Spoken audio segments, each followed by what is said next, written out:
US President Joe Biden has delivered a hard-hitting condemnation of Russia's escalation of the war in Ukraine.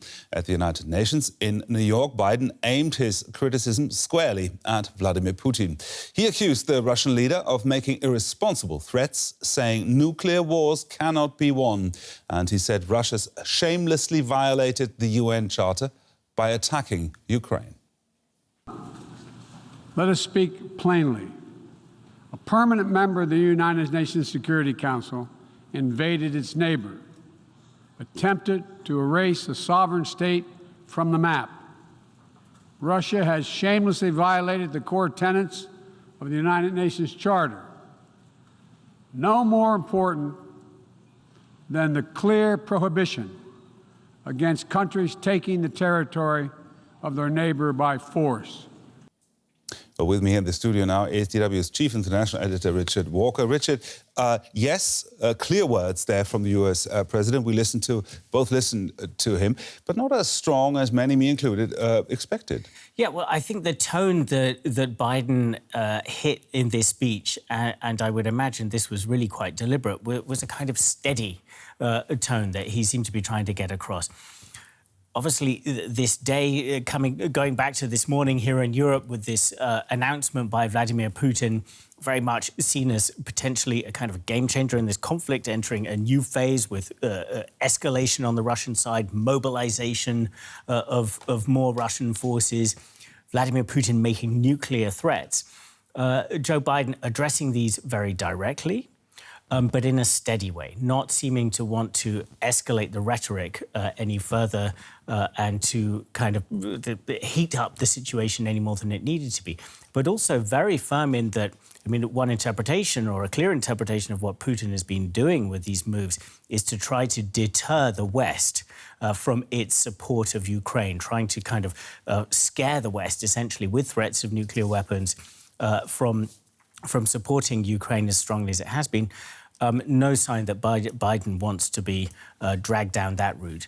Biden, in fact, underscoring the degree of support that the United States has provided to Ukraine, even offering up the number of $25 billion in support, including military aid there. So I think steady but firm seems to be the tone that he was trying to hit.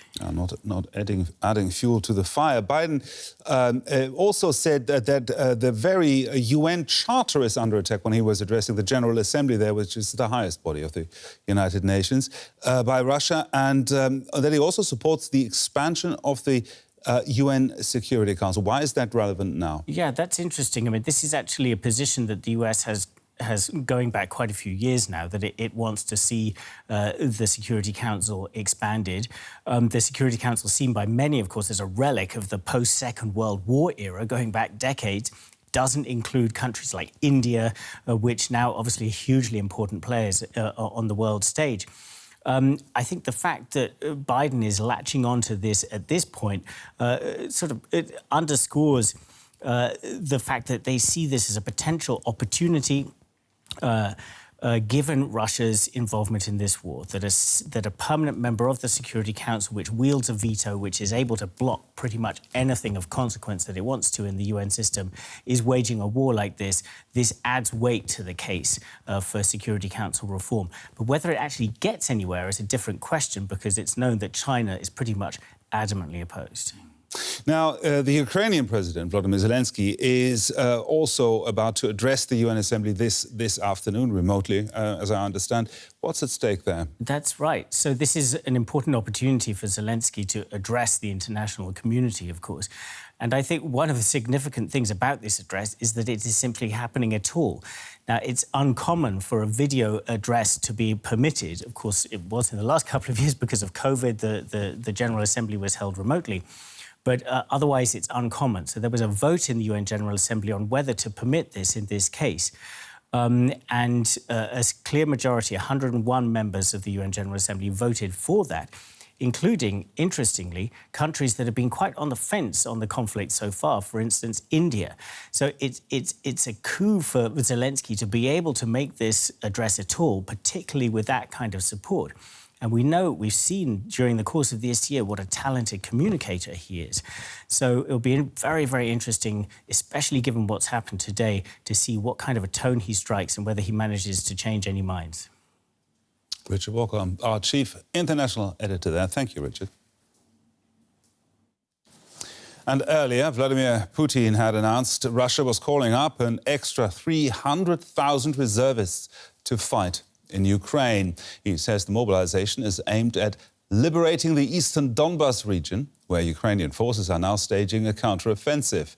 Western leaders say the call-up is in response to Russian losses on the battlefield. On the streets of Ukraine's capital, Kyiv, the announcement from Moscow is being met with a mixture of derision and disdain. You know, this is agony caused by impotence. Putin doesn't know what to do, so now he tries to make people fear his words. That's my opinion. I think we have to trust our armed forces and no one else. Threats will always come from Russia. So there's no point in listening to them or negotiating. These are all empty words.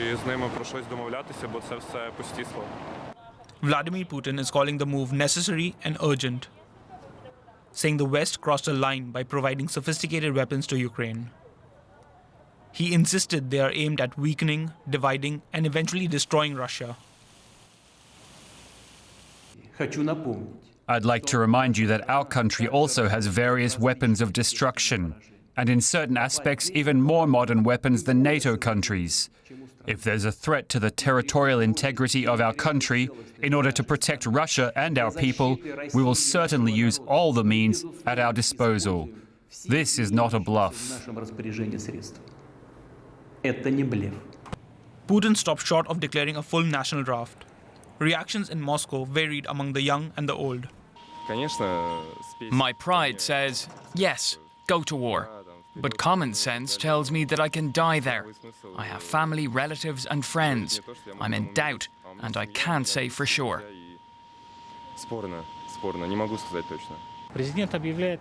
The president has taken the decision taking into account the situation.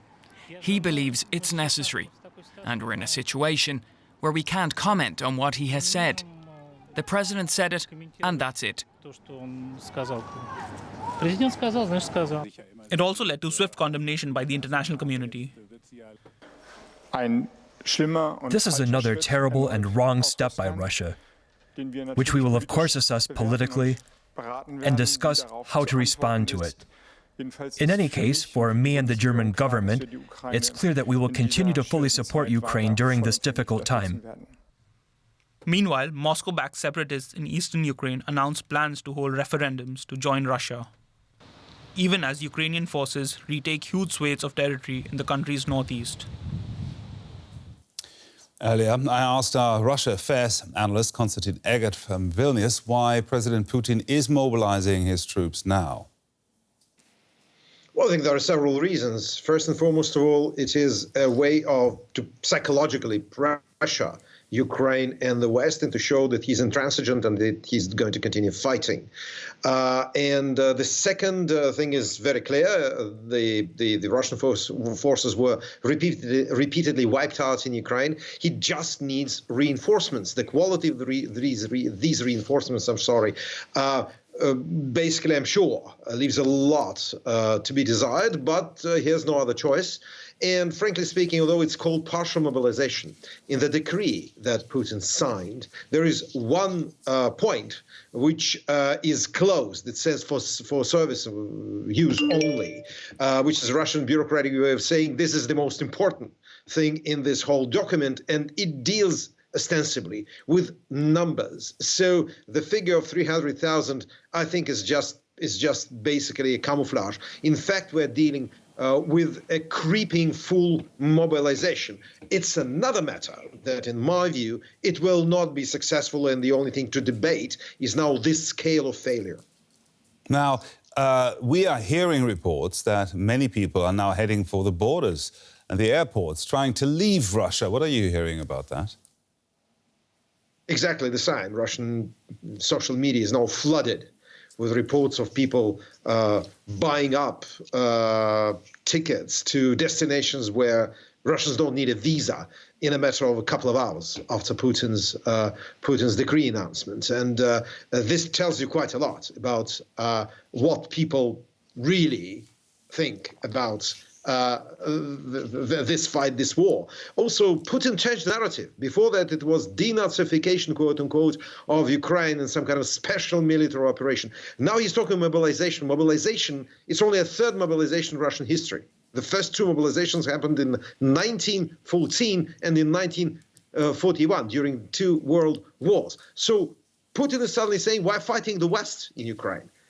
In Russia, I don't think there's a lot of desire to fight the West. So what's going to happen, that I'm telling you as a reserve officer, lots of people are going now to head to the border. Lots of others who cannot will try to buy fake medical certificates from corrupt doctors to say that they're sick. Or they will bribe the military, call up the military commissariat officials to get a reprieve from the draft. So it's going to be quite a big and tragic circus there. Konstantin, briefly, if you can, is this likely to affect Russian soldiers' morale on the battlefield? I think the reinforcements will not be of better quality. That is the only thing that we need to know. There are probably going to be more soldiers, but they're not going to be better trained. They are not going to be better, and that's important thing, better motivated. Russian army is not well motivated, and this is its biggest drawback. DW's Russia Affairs analyst Konstantin Egger there speaking to us from Vilnius. Thank you, Konstantin. Ukrainian forces have liberated more than 120 settlements in the Kharkiv region as part of their counter-offensive. Residents there are still reeling from months of Russian occupation. DW correspondent Emmanuel Shaz went to the town of Balaklia, recently retaken by Ukraine, and a warning: some viewers may find this following report distressing. The Ukrainian blue and yellow flag floats again on the statue of much-loved poet and nationalist Taras Shevchenko on Balaklia's main square. It has only been a few days since the town was liberated from Russian occupation. Locals are still trying to come to terms with what they've been through. We meet Artem Lashenko, who wants to show us where he was imprisoned for 46 days over the summer. He was arrested because his brother is a soldier in the Ukrainian armed forces. This is my line, 46 days. Each stroke represents 1 day, just so you don't get lost in time. Artem had to share the small windowless space with several other people. What can I say? Normally, 7 of us lived here. 1 here, sometimes 2 here, 2 here, and 3 here. They usually slept at each other's feet. Water was under the sink. The first day was the hardest. I was blindfolded. They could have been taking me to Luhansk, somewhere there. Ukrainian authorities say dozens of civilians were arrested and tortured by Russian troops during the occupation. There was no official interrogation. I came in. 2 people were sitting there, one with a mask, one without. They were more interested in knowing who had stayed in Balaklia than in those who had served before, who were officers, who were Atoshnik, who fought in the war. I said I didn't know, and they started to electrocute me. There's a switchboard with an electric current. The more you move, the stronger the impact. Somehow I was lucky. I was there for half an hour. People used to scream for 1.5 to 2 hours. During the interrogations, prisoners had to record themselves reading a piece of paper pledging their support for Russia. Local Ukrainian police officers were powerless once the Russians took over. Some fled or went into hiding. Some collaborated. Others joined the resistance. This officer agreed to talk to us, but asked not to be named. Many people were arrested for being pro-Ukraine and for cooperating with us and passing on information. Some were held and we still don't know their whereabouts. And some were sent away a week later. I don't know what it depended on. I know friends of mine who were also beaten. They broke ribs, hands, and everything else. As we left the police station, we learned that a Russian soldier was being detained there. The Ukrainian forces transferred him later that day to an unknown destination, but refused to comment. On Balaklia's main square, the blue and yellow flag brings locals together. But it will take weeks, months, or even years until all the stories of their time under occupation are revealed.